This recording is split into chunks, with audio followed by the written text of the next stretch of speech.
What's up, guys? I'm John Barb. I'm here with Alan Fackler. Hello. And Brandon Hunt. Hey. And we are here to talk about the Season 8 finale of Walking Dead called Wrath.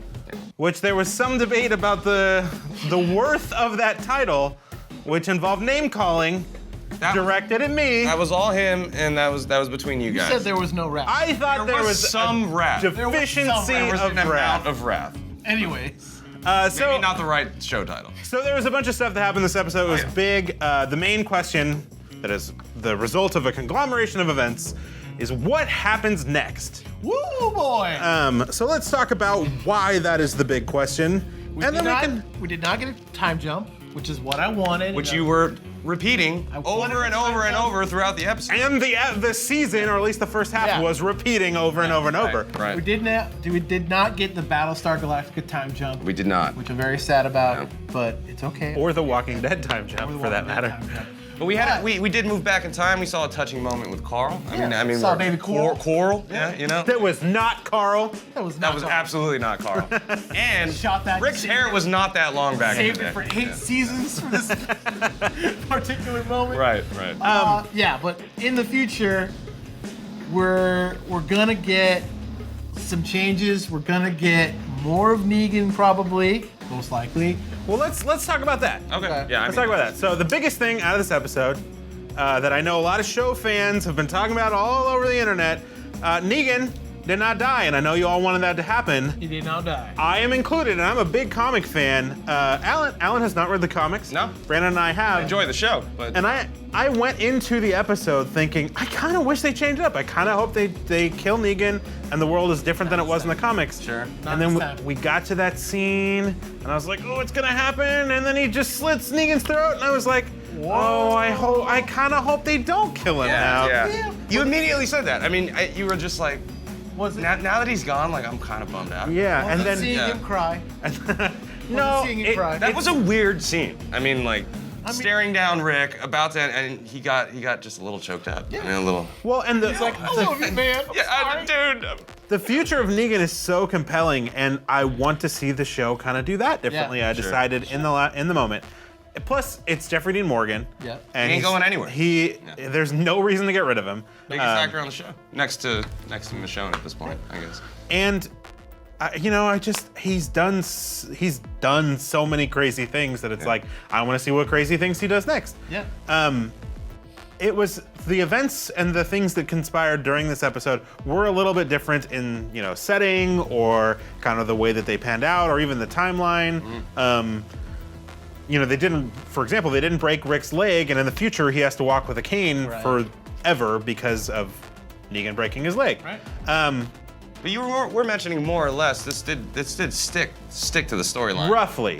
Yeah. Right? I mean, There are a couple Still has things which we're gonna get hands. to. Still has 2 hands. which was ridiculous, by the way. A gun exploded in his hand, and he's just like, Well, to be fair, Rick also has 2 hands, and he ain't supposed to.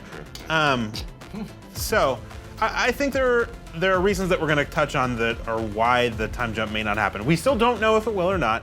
I kind of hope that it does. Me too. For the show's sake. But I think it needs something dramatic. I wanted to start on a little bit smaller note after talking about Negan. So one of the biggest things that was different in this episode that I was honestly a little bit bummed about was, and I know I'm the minority here, but I really like Dwight.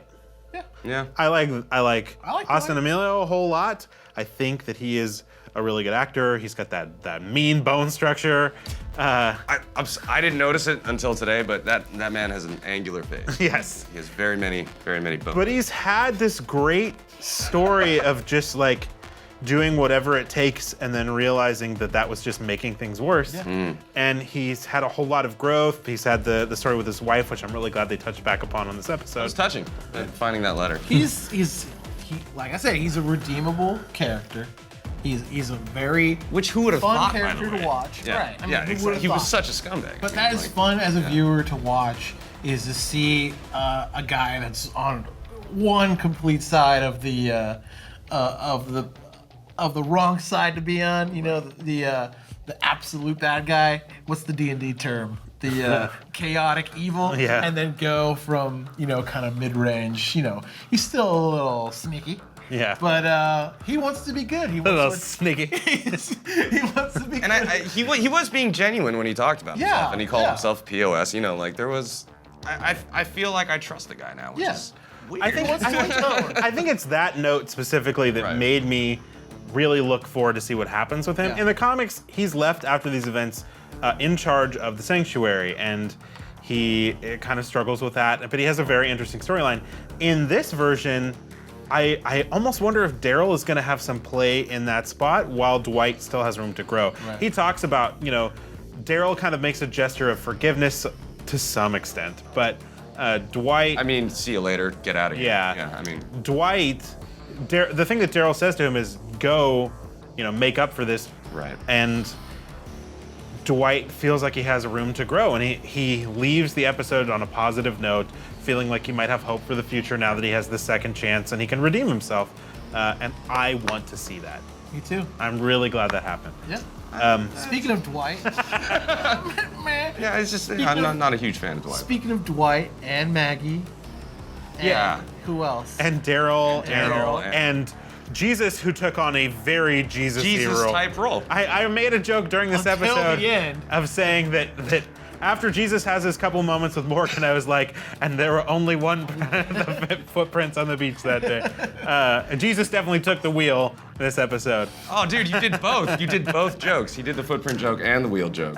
But He was very Jesus. But then No after jokes. all that, he ends up in this room with Maggie and Daryl where they're like, all right, let's go mess up Alexandria. Let's ruin everything. Actually, I'm Satan. Yeah. And all of us lean back and we're like, What is going on here? Yeah. Jesus? And I asked you guys specifically, being fans of the comics, I said, did this happen? Because they're clearly indicating that we're looking at potentially villains Yeah. in the next season, Yeah. which is crazy. Maggie's the kindest person. or at least She has some been scorned. yeah. some form of antagonist. And I like that.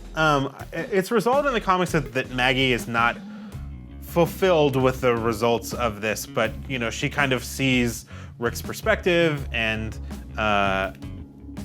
it's strange to me that in this story she is against Rick growing, knowing that he got these notes from his son, knowing Right. that he lost his son after she's lost her husband, and that Rick has lost just as much in this fight, roughly, as she has.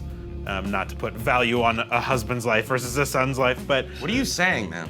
but in the comics, Rick essentially doesn't lose anyone in this battle other than his friend Glenn, which is Maggie's husband. Right. And there she's cooler with it. So it was an interesting choice for me. I do want to see how this plays out. I am a little surprised by the group that was there, but this also leads me to believe that instead of a time jump, we may be getting this. That could be it. Yeah. I mean, that could be it. And at least I feel like Maggie has justification for being angry at Rick. Sure. I mean, yeah. not enough to sit in a dark corner and plot their demise, but Right. I mean, Negan did kill Glenn. I mean, Yeah.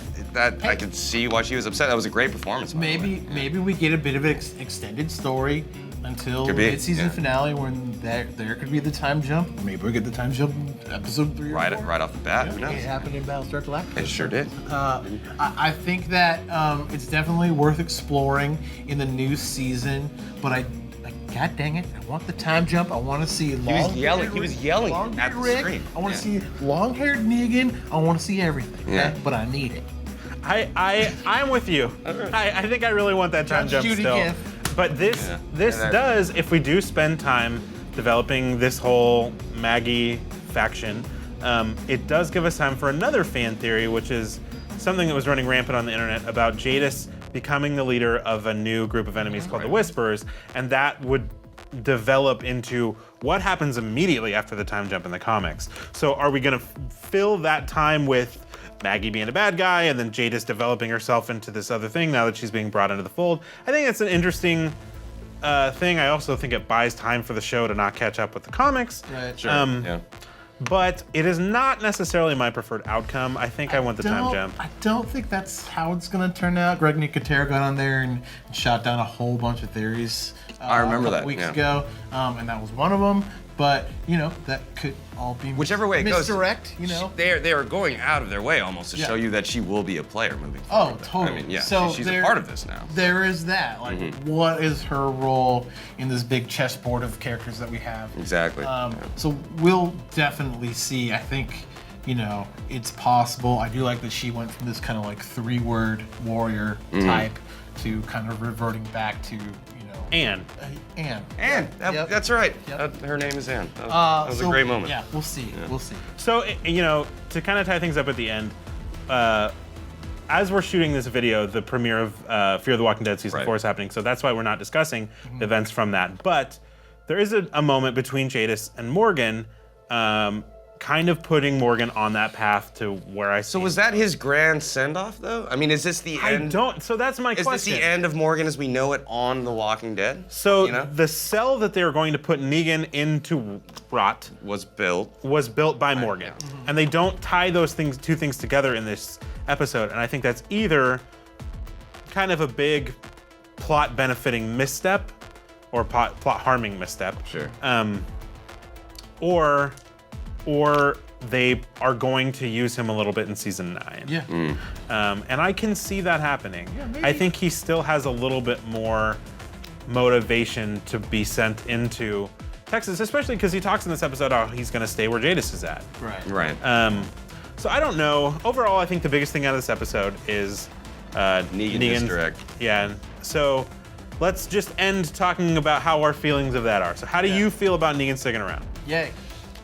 Alan? I hate to say it, but he is arguably the most compelling character and most interesting character on the show. I don't hate that at all. Yeah. I think that's great. And what I was telling them, I hope when the next season starts, he does one of those crazy actor weight loss things, and we see Negan as like a skeleton man in a prison cell with a huge beard.